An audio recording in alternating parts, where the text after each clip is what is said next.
Really, I think a lot of the challenges are more internal, like your own identity. I mean, a lot of parents think, well, I did a pretty good job raising my kids, and so I'm gonna give what I can give to to other kids, and they're gonna just fall right in line. And when that doesn't happen, there can be a lot of disillusionment, like, "Whoa, am I doing something wrong? Or why aren't they responding to me? What is it about me? They should be thankful to have a home like we provide." Or there's some of those things. So some of the biggest challenges are those which develop internally within your own self, your own identity.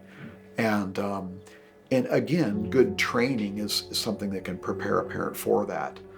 I think another challenge too is learning to adapt some of your family customs and cultures to that of the child. So a child comes in with their whole, all of their customs and cultures and identities and things that they do in their have done in their family, and having being able to integrate some of those things in and to really include that child as part of the family. That is one of the challenges, that to identify those things and incorporate those into your family as well. It might be just how you observe or commemorate a holiday or a birthday or something like that.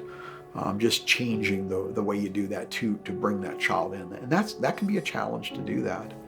I think when I think about rewards, yeah, let me go back to challenges, because there's another one just kind of came into my mind too. Is just one of the challenges is living in a community where foster care may have a stereotype. Like, I think a lot of people have heard, well, they're just in it for the money. And I can assure anybody, and I tell a lot of people this too, if you think that foster care is going to give you money, and or they're making a lot of money, let me show you what they get. They really barely get enough to even cover the expenses that a child takes as far as food and clothing and other types of expenses that go along with that. So overcoming some of those stereotypes that families have who are called to foster care is one of the big challenges.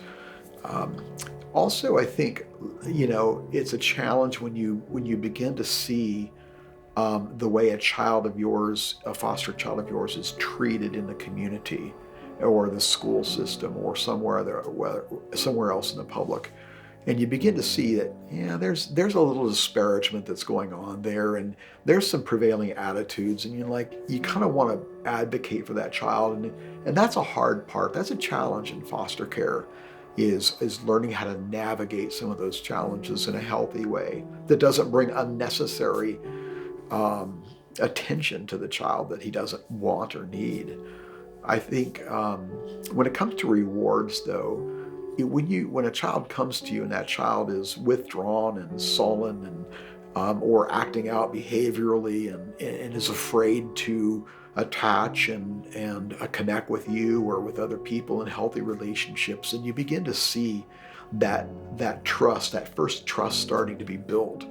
That is a powerful reward, because that trust that a child builds with others around, beginning with a family, then increasing, outwardly, that healthy trust has such a positive impact in their life, in the way they think and learn and relate with themselves and others, and you get a chance to see that firsthand transformation in a child's life, and there is nothing, I think, that compares with that. And then for children who have been targeting to be reunified with their family, and helping them in that process, and handing that child back off to a biological parent. And it's difficult, yeah. That's probably one of the greatest challenges, but it's also one of the greatest blessings too. When you see a family that has had some trouble, their kids have been taken away, they've made changes in their family, now the child goes back. And that's a powerful reward for foster parents. Reunification is fantastic when that can happen in a healthy way.